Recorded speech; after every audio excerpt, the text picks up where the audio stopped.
National bank for agriculture and rural development, इसे हम short में नाबार्ड कहते हैं। यहाँ पर 2 पोस्ट के लिए रिक्रूटमेंट आई है। ये है डेवलपमेंट असिस्टेंट और दूसरा है डेवलपमेंट असिस्टेंट हिंदी। तो ये आती रहती हैं यहाँ पे वैकेंसी।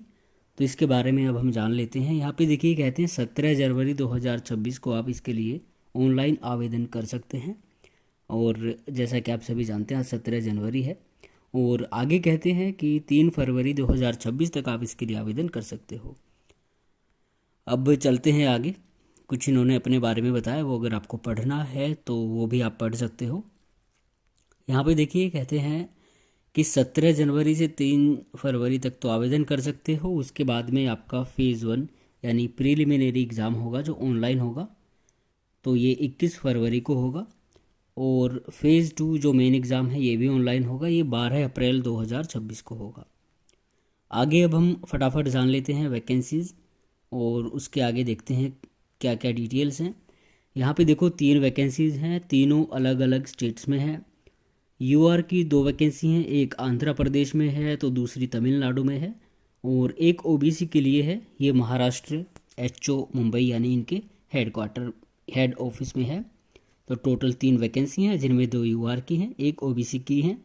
और इनमें पीडब्ल्यूबीडी, एक्स सर्विसमैन, इस तरह की कैटेगरीज के लिए कोई पोस्ट नहीं है, कोई वैकेंसी नहीं है।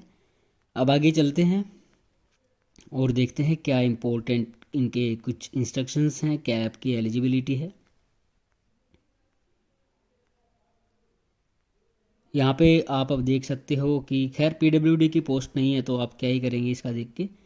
आगे कहते हैं एलिजिबिलिटी क्राइटेरिया। तो यहाँ पे देखो एज जो है आपकी 1 जनवरी 2026 से ही काउंट होगी और 21 से 35 साल के बीच आपकी एज होनी चाहिए, 35 से ज़्यादा नहीं होनी चाहिए। यानी इसका सीधा सीधा अर्थ ये है कि 1 जनवरी 2005 के बाद आपका बर्थ नहीं होना चाहिए। इसके अलावा रिलैक्सेशन है, तो जैसा कि आप जानते हैं मुंबई में ओबीसी की पोस्ट है तो उनके लिए उनको मिलेगा यहाँ पे 3 साल का रिलैक्सेशन, तो उनके लिए हो जाएगी 38 साल। आगे फिर कहते हैं डेवलपमेंट असिस्टेंट के लिए क्वालिफिकेशन आपकी क्या होनी चाहिए। तो यहाँ पे क्वालिफिकेशन के बारे में इन्होंने कहा है कि bachelor degree from a recognised university in English और हिंदी मीडियम, यानी बीए आपके पास इंग्लिश या हिंदी मीडियम से हो। और यहाँ पे बीए से ही मतलब नहीं है, ये कहते हैं बैचलर डिग्री कुछ भी हो सकती है, बीएससी, बीकॉम, बीसीए, बीबी, जो भी अपनी होती हैं। आगे फिर कहते हैं with Hindi and English as a compulsory और elective subject with minimum of 50% marks. तो यहाँ पे कहते हैं कि आपके पास हिंदी और इंग्लिश दोनों कंपलसरी या इलेक्टिव सब्जेक्ट के रूप में होने चाहिए। SC ST PWD ex serviceman के लिए कोई मार्क्स का यहाँ पे प्रावधान नहीं है, लेकिन बाकियों के लिए 50% आपके मार्क्स जो हैं डिग्री में होने चाहिए एग्रीगेट करके। और यहाँ पे और इन्होंने लिखा है या फिर आपके पास bachelor degree with Hindi and English as main subject with a minimum 50% marks in the aggregate. अब चलते हैं आगे। आगे कहते हैं candidate must be able to translate from English to Hindi and vice versa. Knowledge of word processing on PC आपको होनी चाहिए। अब आगे कहते हैं स्कीम ऑफ सिलेक्शन। तो वो सिलेक्शन आपका कैसे होगा, देखिए प्री जो आपका एग्ज़ाम होगा इसमें 3 पार्ट होंगे, इंग्लिश लैंग्वेज, प्रोफेशनल नॉलेज जिसमें राजभाषा वगैरह आएंगे, और रीजनिंग। तो ये इंग्लिश आपकी होगी 40 की, बाकी 30-30 के होंगे। हर एक क्वेश्चन के लिए 1 मार्क यहाँ पे आपको दिया जाएगा और हर सेक्शन के लिए 20-20 मिनट होंगे। टोटल आपका 1 घंटे का हो जाएगा और मैक्सिमम मार्क्स 100 है और 100 ही आपको जो है क्वेश्चन करने हैं।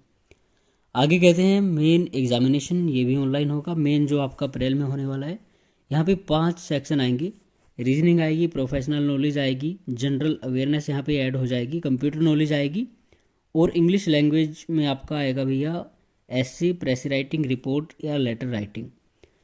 तो ये इनके अलग अलग क्वेश्चंस, नंबर ऑफ क्वेश्चंस हैं, अलग अलग आपके जो है मार्क्स हैं। तो टोटल 135 मिनट आपको मिलेंगी और ये आपको 200 मार्क्स का ये मेन एग्ज़ाम होगा और यही मेन है। आगे language proficiency test for both post, ये बहुत इंपॉर्टेंट चीज़ है। ये यहाँ पे देखिए कहते हैं Those who qualify for selection and have passed the 10th or 12th standard with the declared language as one of the subject will not be subject to language proficiency test. जिन्होंने 10वीं या 12वीं में वो लैंग्वेज पढ़ी है, जिस भी स्टेट में आप जाएंगे जहाँ भी आपका सिलेक्शन होगा उनके लिए ये टेस्ट नहीं होगा। अगर आप अदर स्टेट से हैं, आपने वो नहीं पढ़ी है 10वीं 12वीं में, तो ये कहते हैं आगे देखिए, कहते हैं others qualified for selection the language proficiency test will be conducted after the declaration of result of main examination at the regional office of concern state. तो जैसा कि आपने देखा होगा, तमिलनाडु है तो तमिल आपको आनी चाहिए, आंध्र प्रदेश है तो आपको तेलुगु आनी चाहिए, और महाराष्ट्र है तो आपको मराठी आनी चाहिए।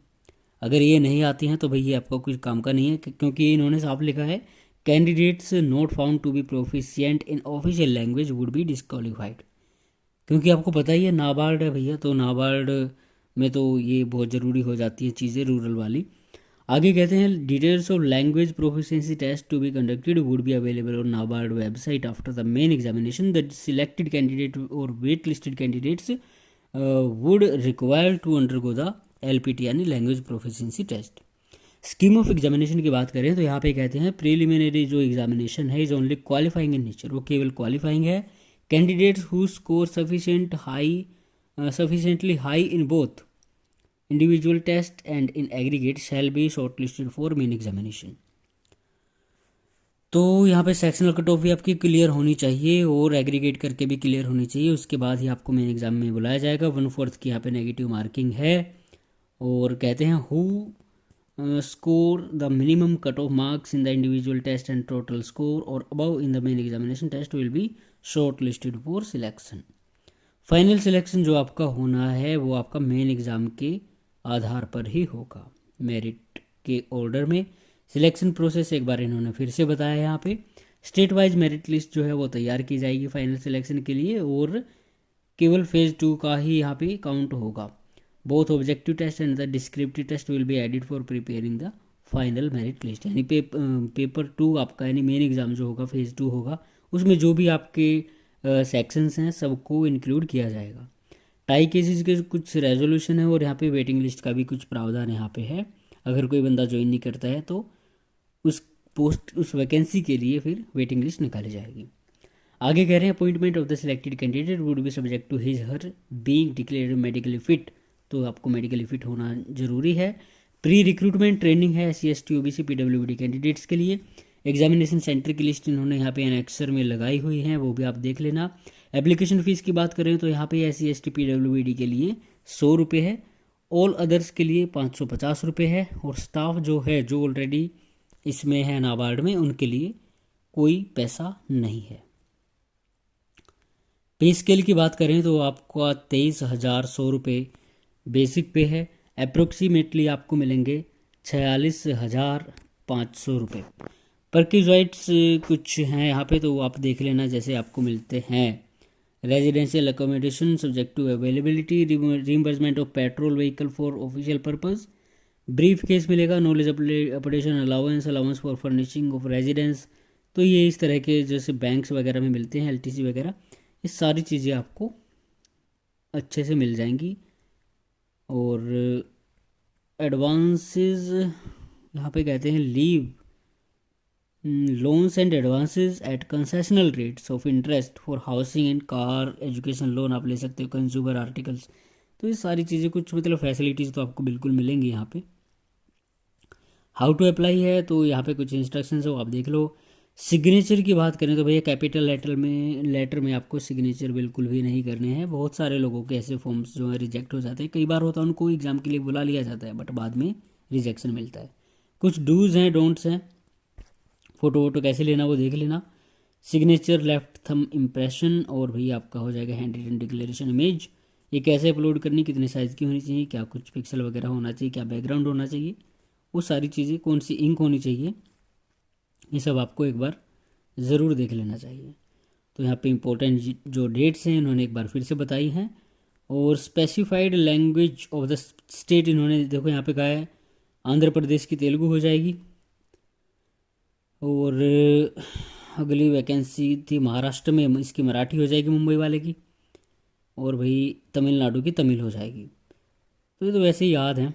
खैर इन्होंने क्लैरिफिकेशन के लिए लिखा है, तो भाई ये आप देख लेना, ये चीज़ आपको आनी चाहिए। ये लैंग्वेज अगर नहीं आती है तो फिर अप्लाई करने का कोई फ़ायदा नहीं है। आगे स्टेट और सिटी नेम जो सेंटर वगैरह हैं वो इन्होंने यहाँ पे दिए हुए हैं। ये हैं आपके प्री के लिए, फेज़ 1 के लिए, फेज़ 2 के लिए ये दिए हुए हैं। तो इस तरह के कुछ एनेक्सर्स आपको देखने को मिल जाएंगे। तो नाबार्ड के लिए अगर आपको कुछ ये लैंग्वेजेस आती हैं तो आपको इसके लिए तैयारी करनी चाहिए, अप्लाई करना चाहिए। अन्यथा फिर अपना टाइम वेस्ट करने का और ये सारी चीज़ें गंवाने का कोई फ़ायदा नहीं है।